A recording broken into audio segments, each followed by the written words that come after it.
നമസ്കാരം. ആദ്യം തന്നെ നമ്മുടെ ആട് കൃഷിയെ പരിചയപ്പെടുത്താം.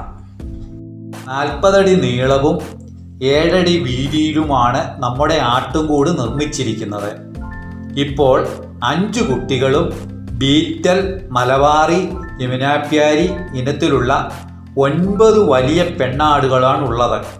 ഇതിൽ 3 എണ്ണം കറവയാടുകളും 6 എണ്ണം ചെനയുള്ളതുമാണ്. 6 വീട്ടുകാർ നമ്മുടെ ഇവിടെ നിന്ന് പാൽ വാങ്ങുന്നുണ്ട്. ഏകദേശം 100 ദിവസം ആവുമ്പോഴേക്കും നമ്മൾ ആട്ടിൻകുട്ടികളെ വിൽക്കും. ഇതാണ് നമ്മൾ നേരിട്ട് രാജസ്ഥാനിൽ നിന്ന് ക്രോസിംഗ് ആവശ്യത്തിനായി മേടിച്ച മുട്ടനാട്. അതുപോലെ സ്ഥലം ലാഭിക്കാൻ വേണ്ടി ആട്ടിൻകൂടിൻ്റെ അടിയിൽ ഷീറ്റിട്ട് നമ്മളിവിടെ മുട്ടക്കോഴികളെ വളർത്താറുണ്ട്. ഇത് നമ്മുടെ വീടിൻ്റെ വലതുവശത്തുള്ള കോഴിക്കൂടാണ്. കൃഷി സ്ഥലത്തേക്ക് കോഴി ഇറങ്ങാതിരിക്കാനാണ് നമ്മളിവിടെ കുറച്ച് ഏരിയ എടുത്ത് 12 അടി പൊക്കത്തിൽ വല കെട്ടിയിട്ട് അകത്ത കോഴിക്കൂടും വെച്ച് സെറ്റ് ചെയ്തിരിക്കുന്നത്. വിയറ്റ്നാം സൂപ്പർ എയർലി ഇനത്തിലുള്ള 9 പ്ലാവുകളാണ് നമുക്കുള്ളത്. നാടൻ ബഡ് പ്ലാവുകൾ വേറെയുമുണ്ട്. 10 മാസമായപ്പോഴേക്കും ഈ പ്ലാവ് നമ്മുടെ ഇവിടെ കായ്ക്കുകയുണ്ടായി. ഇതിൻ്റെ പ്രത്യേകത ഇതിൽ എല്ലാ ദിവസവും നിറയെ ചക്കയുണ്ടായിരിക്കുമെന്നതാണ്.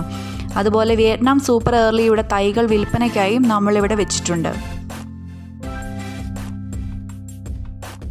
മുറിവ് കൂടിച്ചെടി, കറ്റാർവാഴ,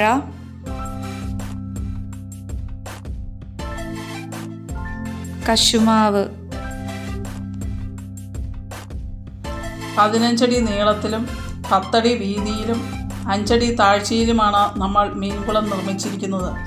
കട്ടില, രോഗു, മൃഗാല, ഗ്രാസ് കാർപ്പ്, നൈനോട്ടിക്ക, ഗൗരാമി എന്നീ ഇനത്തിൽപ്പെട്ട മീനുകളാണുള്ളത്.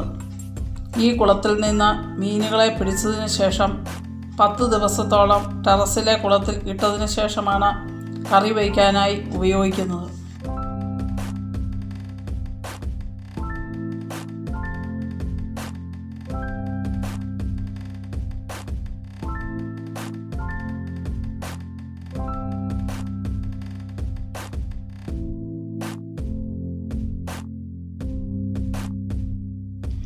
ഇത് കണ്ടോ, നമ്മൾ ആട്ടുംകൂടിൻ്റെ സൈഡിലൂടെ തേനീച്ച കോളകൾ തൂക്കിയിട്ടിരിക്കുന്നത്. ബാക്കിയുള്ള പെട്ടികൾ വീടിൻ്റെ ഷെയ്ഡിലൂടെയാണ് തൂക്കിയിട്ടിരിക്കുന്നത്. വേനൽക്കാലത്ത് ഷീറ്റ് ചൂടാകുന്നത് തടയുവാൻ നമ്മളിവിടെ ഫാഷൻ ഫ്രൂട്ട് കയറ്റിവിട്ടിട്ടുണ്ട്. അടുത്തത് നമ്മുടെ മണ്ണിര കമ്പോസ്റ്റാണ്. ഇതിന് 10 അടി നീളവും 8 അടി വീതിയും 4 അടി താഴ്ചയാണ് ഉള്ളത്. ഈ വളമാണ് കൃഷി ആവശ്യത്തിനായി ഉപയോഗിക്കുന്നത്. മിച്ചമുള്ളവ വിൽക്കുന്നുണ്ട്. ഇത് നമ്മുടെ വഴുതനയാണ്, പിന്നെ തക്കാളി. എല്ലാത്തിനും നമ്മളിവിടെ ഓർഗാനിക് വളമാണ് അപ്ലൈ ചെയ്യുന്നത്. അതുകൊണ്ട് തന്നെ ഇതെല്ലാം കറി വെച്ച് കഴിയുമ്പോൾ നല്ല രുചിയാണ്.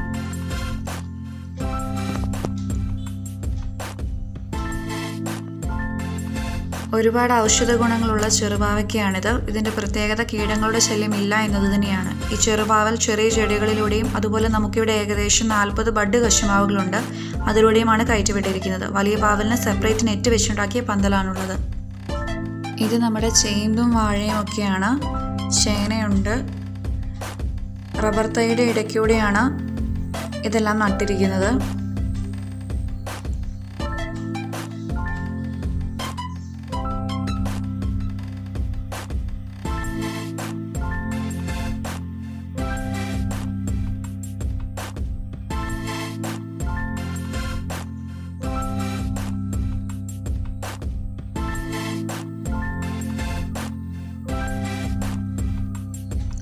ആടിന് കൊടുക്കുവാൻ വേണ്ടി നട്ടു വളർത്തിയിരിക്കുന്ന തീറ്റപ്പുല്ലാണിത്.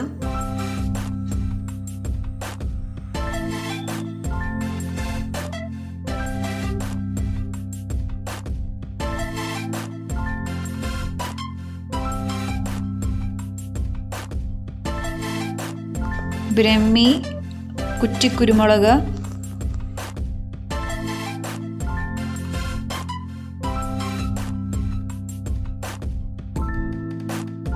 പനിക്കൂർക്ക.